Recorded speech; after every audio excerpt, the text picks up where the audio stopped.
છોટા ઉદેપુરથી આ સમાચાર પ્રાપ્ત થઈ રહ્યા છે। છોટા ઉદેપુરમાં કોંગ્રેસના વિરોધ પક્ષના નેતાની પ્રતિક્રિયા સામે આવી છે। કોંગ્રેસના પૂર્વ વિરોધ પક્ષના નેતાની પ્રતિક્રિયા સામે આવી છે। બંધના એલાનને લઈ સુખરામ રાઠવાની પ્રતિક્રિયા સામે આવી છે।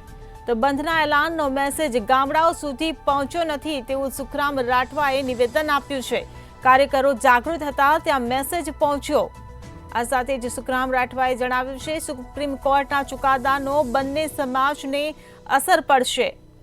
તો છોટાઉદેપુરથી આ સમાચાર મળી રહ્યા છે। વિરોધ પક્ષના કોંગ્રેસના પૂર્વ નેતાની પ્રતિક્રિયા સામે આવી છે। બંધના એલાનને લઈને સુખરામ રાઠવાએ પ્રતિક્રિયા આપી છે। તો બંધના એલાનનો મેસેજ ગામડાઓ સુધી પહોંચ્યો જ નથી તેવું સુખરામ રાઠવાએ જણાવ્યું છે। આ સાથે જ કાર્યકરો જાગૃત હતા ત્યાં મેસેજ પહોંચ્યો તેવું સુખરામ રાઠવાએ નિવેદન આપ્યું છે। વધુમાં પ્રતિક્રિયા આપતા તેમણે જણાવ્યું છે કે સુપ્રીમ કોર્ટના ચુકાદાનો બંને સમાજને અસર પડશે। તો સુખરામ રાઠવાની પ્રતિક્રિયા સામે આવી છે। છોટાઉદેપુરથી આ સમાચાર મળી રહ્યા છે। કોંગ્રેસના વિરોધ પક્ષના નેતાની પ્રતિક્રિયા સામે આવી છે।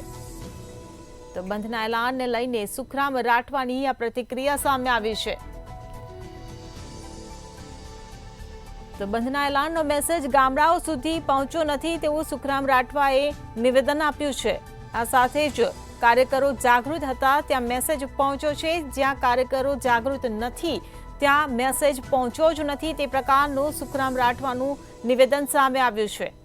તો સુપ્રીમ કોર્ટના ચુકાદાનો બંને સમાજને અસર પડશે હોવાનું સુખરામ રાઠવાએ જણાવ્યું છે।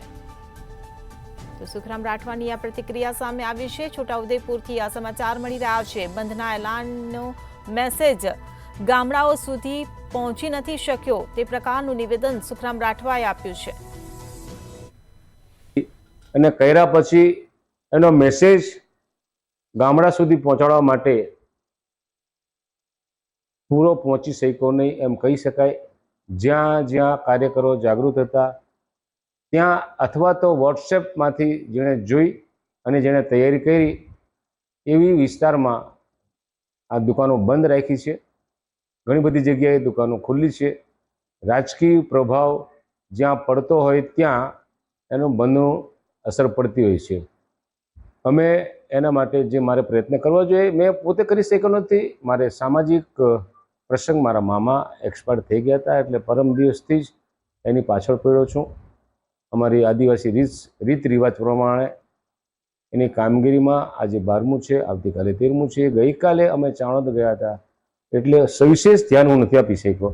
પણ આદિવાસીઓ જે રીતના સમજવું જોઈએ એનામાં જે સમજ હોવી જોઈએ એ સમજ તો છે પણ ખેતીના કામે વળગેલા છે ને ગામડામાં રહેતો આદિવાસી હોય તો કે આપણે શું કે દુકાનોવાળા દુકાન બંધ રાખે આપણે શું સમગ્ર બંધ એવી જે સૂચના અપાઈ કદાચ એવું કીધું હોત કે ખેડૂતો પોતાને ખેતી કામ બાજુ પર રાખીને પણ આમાં જોડાવવું જોઈએ તો એની સીધી અસર થઈ હોત। ખેર આ આખા દેશનો પ્રશ્ન છે, ગુજરાતનો પ્રશ્ન। છોટાઉદેપુરમાં પાનવડ, નસવાડી, બોરીલી ચોક્કસ બંધ રહ્યા છે, બાકીનો વિસ્તાર બંધ નથી રહ્યો એ નગ્ન સત્ય છે। પણ જ્યાં સુધી આ બંધની બાબતમાં બંધ રાખવું હોય તો વેપારીઓની સાથે ગોષ્ઠી કરવી પડે, યુવાનોને સાથે રાખવા પડે। એક દિવસ પહેલાં ગોષ્ઠી કરીને બંધ રાખ્યો તો રહી શક્યું હોય। ઘણી વખત છોટાઉદેપુર, કવાંટ, પાનવડ, જેતપુર, બોરીલી, નસવાડી